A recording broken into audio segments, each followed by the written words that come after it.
Guys Squad, we are back in the building and I'm in the country visiting family. So randomly, if you hear some roosters crowing in the background, I mean, that's exactly what it is. If you are familiar with the channel, you are not new to the fact that I will have to sometimes do videos on the road, and that's what it is. So get used to it. We're going to be talking about the Real Housewives of Atlanta, the latest episode last night, season 16. This episode was called Meditations and Mediations, and we actually got a lot of interesting tea in this episode. I don't know if you guys were picking up what they were putting down, but we got further confirmation of Drew and Ty, which was a thread from last season. Like, it was a narrative thread for Drew and Ralph from last season that was never really confirmed by Drew. I mean, it was quasi-confirmed in this episode. There was some mess being kind of like maneuvered around the chessboard. I just felt like I was confused by Porsha's allegations of Drew and Dennis. I felt like in one breath to Ralph, she was saying that, oh, Dennis had sent her a message that basically read that he wasn't trying to F Drew, but that she was trying to clarify to him that they were not sleeping together. But then when she sat down with Angela, I felt like she said something completely different about Drew. So I'm just kind of like, were these scenes filmed a little bit out of order, or like, did she have an epiphany at some point along the way? I didn't really understand it. So if you understood it, let me know in the chat. We got some tea about Angela. You know, she basically confirmed that Charles had some type of affair during their marriage, or some type of indiscretion that she has obviously chosen to get over, but that the rumors about an outside baby were not true. But my question, I mean, I guess, you know, if she found out about the affairs and there was no baby, I guess, I mean, she would know if there was. I really don't know. But she did confirm that in the episode to Kelly. So just a couple of tidbits that I felt like right off the bat, like, yo, like this episode was, I mean, it kind of gave on a real, like, low level, some kind of real low level. It actually did give quite a bit of intel in this episode that I just felt like was very, very interesting. But I feel like they did it in very low-key ways. So we start off the episode, there's something going on with Kelly and her daughter, and I felt like I blinked and I really honestly missed it, because we dove right into Shamia, who is meeting up with Ralph because Ralph wants to talk to her about a podcast idea that he has, since he worked with Shamia on the podcast.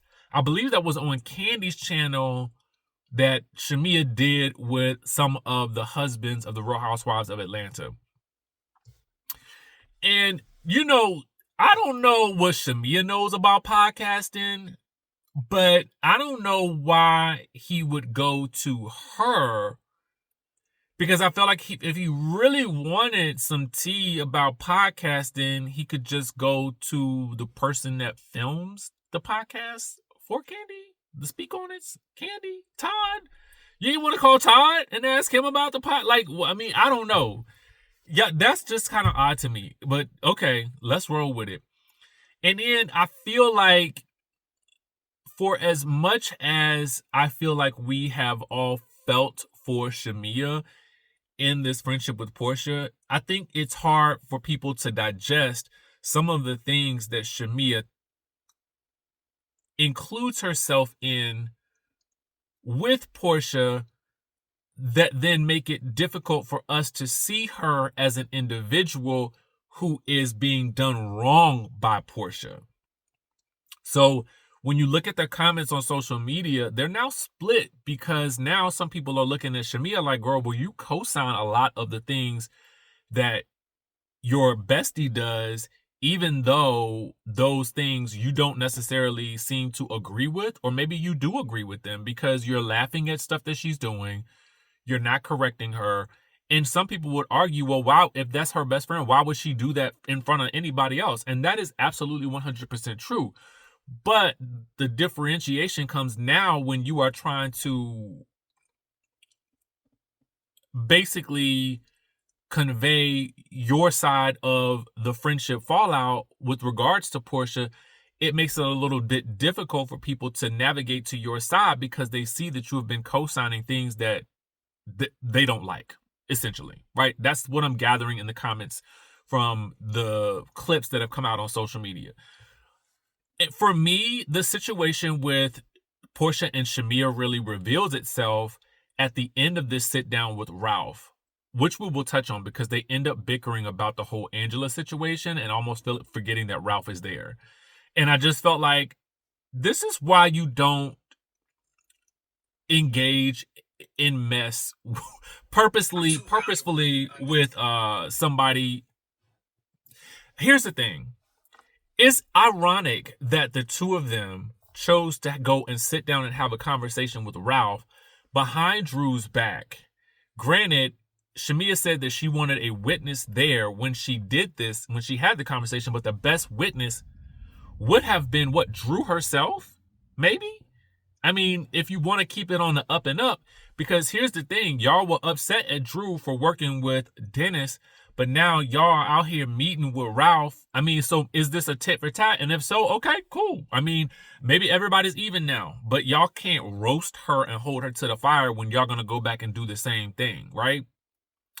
Everybody just had this whole conversation, Ponderosas, about, you know, don't mess with the ex's baby daddies and all, don't work with these people, but y'all going and sitting down and have a conversation with him. It's just kind of like, okay, well, all right.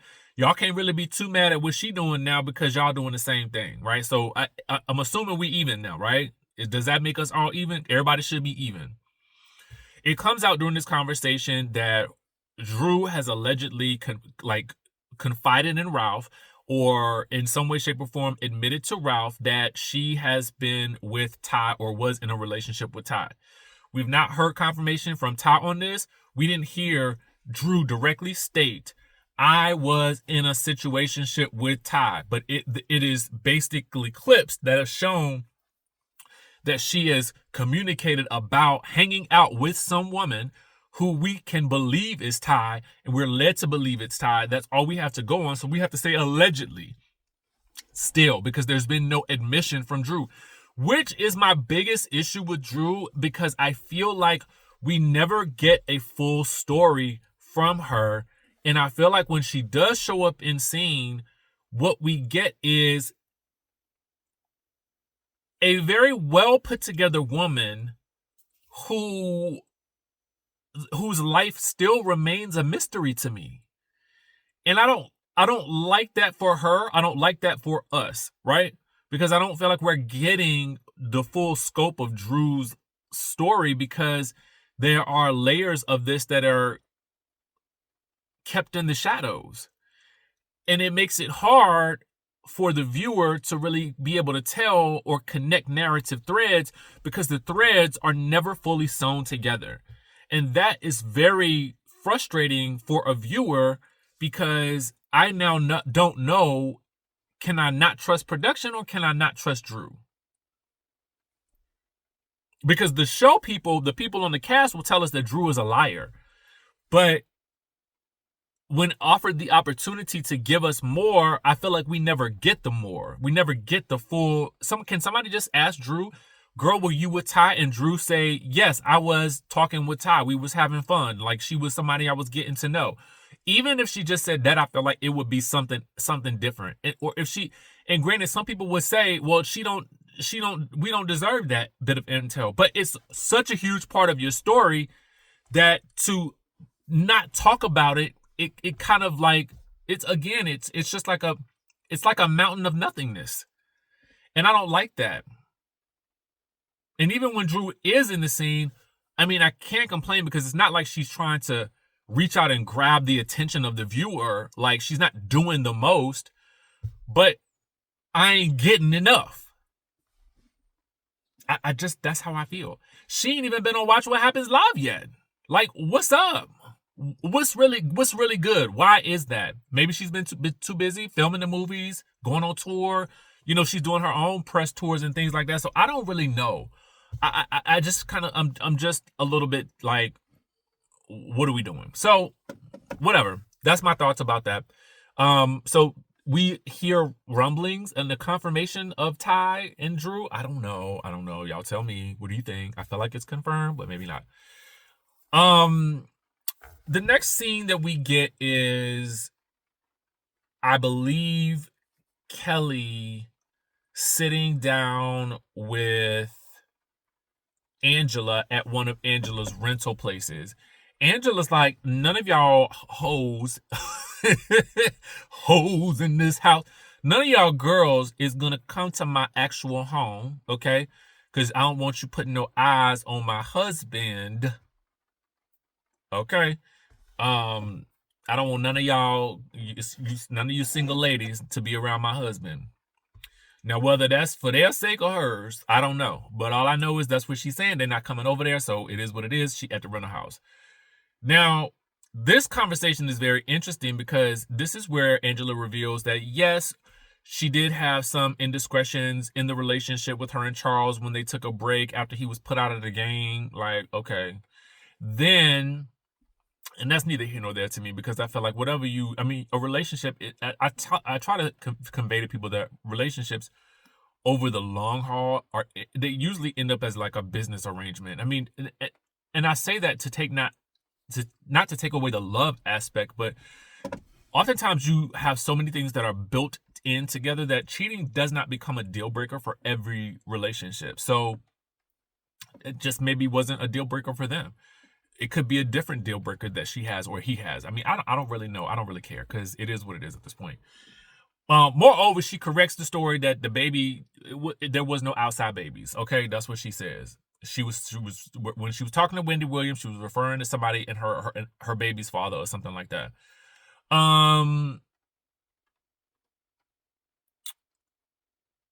Then the conversation turns to,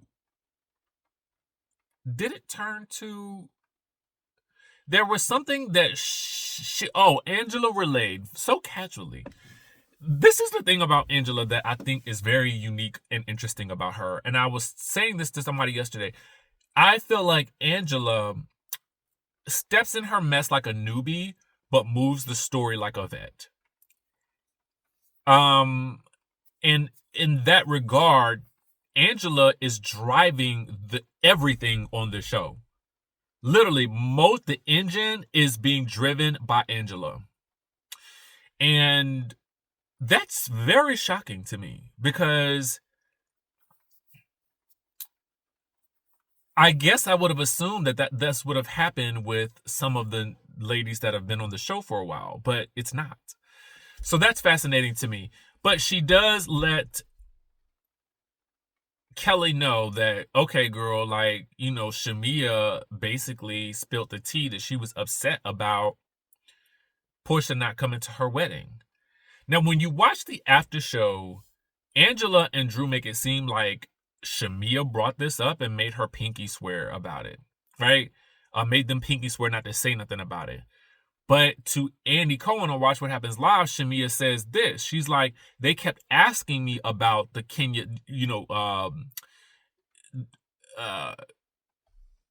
Porsha not coming to the wedding in Kenya.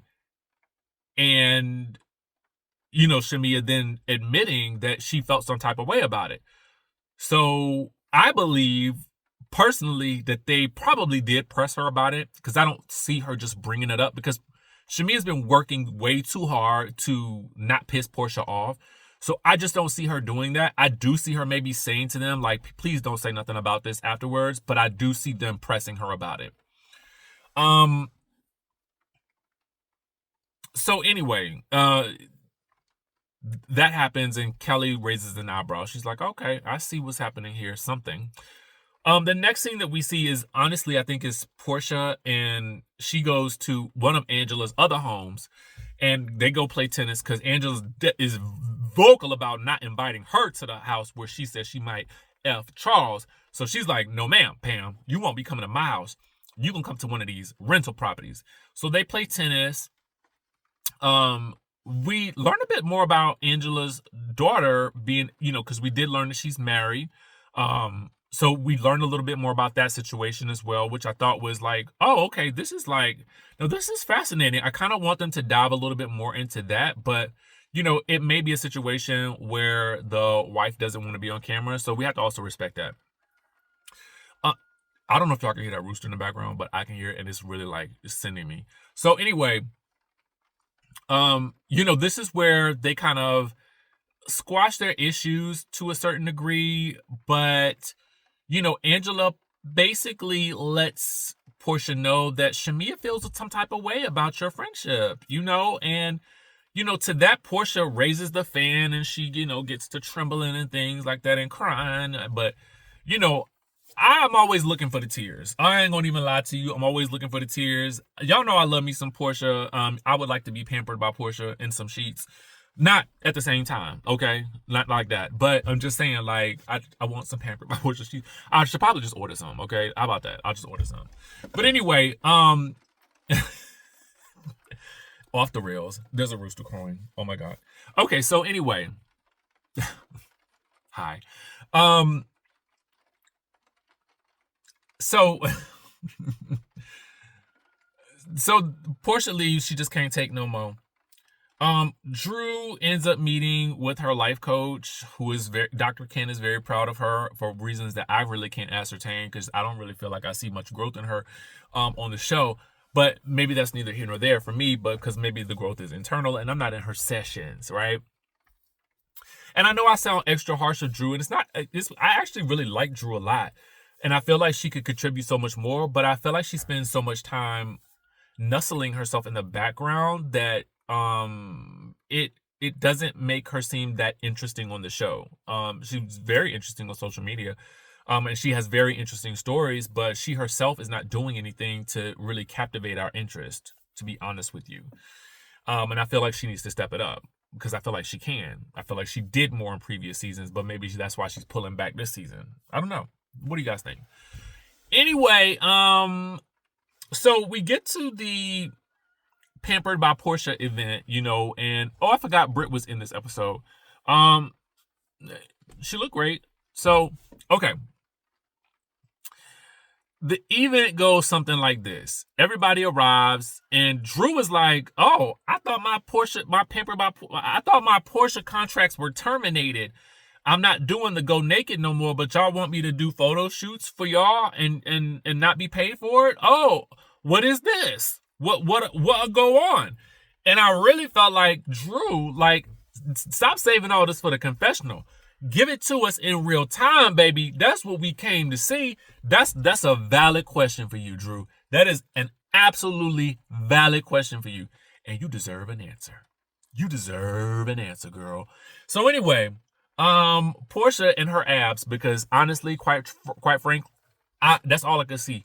Every time Porsha stood up, I'm looking at her abs. I'm like, whoa. I mean, they are there, okay? They're like boom, boom, pow. You know what I'm saying?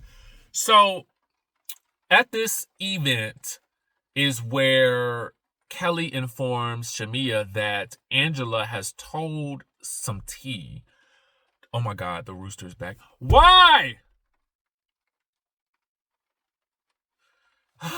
Y'all can't see it, but I can. You would think that you would stay close to whatever coop that you want to be in, because you run around here and you don't know. Okay. So anyway, Kelly informs Shamia about the things that Porsha has been upset about, right? According to Angela. And so Shamia is now on edge because she cannot believe that Porsha is listening to Angela, whom she doesn't even know all that well. And to be frank, y'all don't know none of these girls that well. You know what I'm saying? So these girls are not as invested in y'all 20-year friendship as y'all are going to be. The only person that might be is Cynthia, because she knows y'all. But these other girls, they don't care. I mean, they're here to make a show, right? And they don't know anybody. They don't have anybody on their teams. So they're probably looking at you and Porsha like, well, y'all ain't gonna have no teams either. Okay? Not to also mention that in my opinion, this friendship with Porsha and Shamia has been on the rocks for a long time. And this conversation that they're having, that they need to have, is a long time coming. And finally, as they're laying down and doing their the sound bath, you know, it kind of blows up during the sister circle moment. And it's time to confront the issues. And Angela is basically like, let's put it all on the table. You know, Kelly even initiates the conversation about Porsha not allowing Shamia to shine.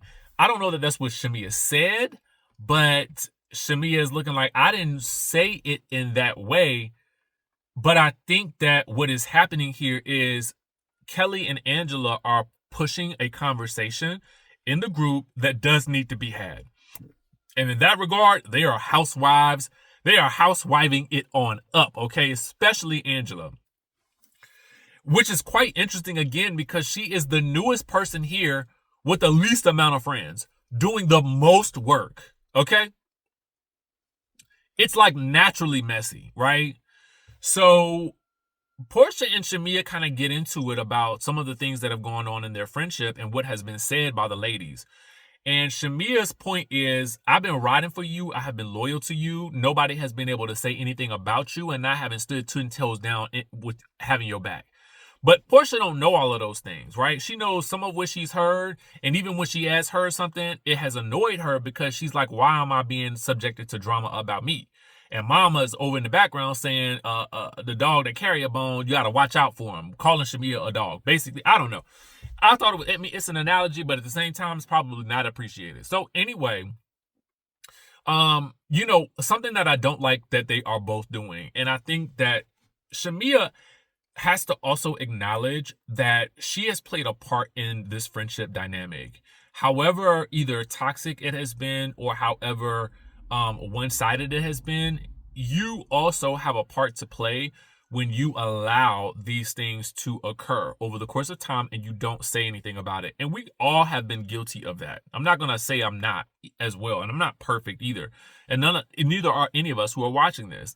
But you also have to acknowledge that aspect of it, because what you allow will continue. For Porsha, she's probably so used to acting as this is business as usual. And Porsha reminds me of the friend that you have that is very self-centered. Self-centered does not necessarily mean selfish, right? It just means that much of their lives are contained in a bubble that is mostly about them. And that can be a good thing and it can be a bad thing, right? It can feel one-sided because so much of that energy for that person is about themselves that they're not necessarily noticing what you need, and you're not telling them what you need. So that's why I said what you allow will continue, right? So you have to set those boundaries up and you have to set those expectations up as your friendship progresses, because nobody can read each other's minds.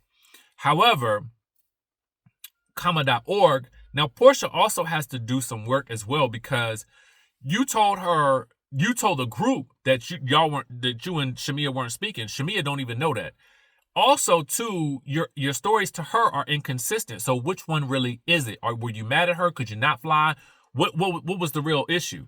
Also, this thing that Porsha does where she shuts down when confronted has got to stop. It is giving Nene circa seasons ago. And that is something that a lot of us, whether you like Nene or not, we did not appreciate that when she did it. And I don't appreciate it when Porsha does it, because now you're not even giving us much to work with. And then this whole like withdrawn, like I'm the villain, like I'm the victim thing. Yeah, I'm not gonna lie to you. That is a typical Cancer trait. Again, when I feel like a Cancer has not necessarily transformed into their full selves, right? Like, oh yeah, I'm a bad friend. I'm a bad friend. It's me. And it's like, why don't you listen to what she's saying versus like, that's not, she don't want that from you. She don't want you to say you a bad friend. She wants you to just acknowledge where you were wrong. Period. But again, it goes back to the chicken before the egg. Cue the rooster. But what I'm saying is, Shamia's got to be honest with Porsha. Porsha has to be honest with Shamia. And these sort of passive-aggressive moves to keep the peace, they really have done nothing more than fracture the friendship and expose the cracks that were already there. So To be honest with you, when Angela said it's right there for us on a silver platter, it is. So people can't say it's just Mama Diane, it's just the bloggers, it's just the girls on the show. No, the problems have been there for a long time, and we've all seen them for over a decade now. Period. So anyway, that's my thoughts on this episode of The Real Housewives of Atlanta. I would imagine that we'll be seeing Phaedra in about 2 episodes or so. So let's get things popping. I'm ready to keep this thing moving. I was very interested in this episode, so I would probably have to give it a 9.9, just because I felt like there were so many things beneath the surface and layers that were kind of like tied together, but kind of not, so I can't give it a 10. So until y'all tie those layers together, that's what you're going to get from me. Make sure you guys subscribe to the channel if you haven't already done so. Hit that notification bell button, and I will catch you in the next video.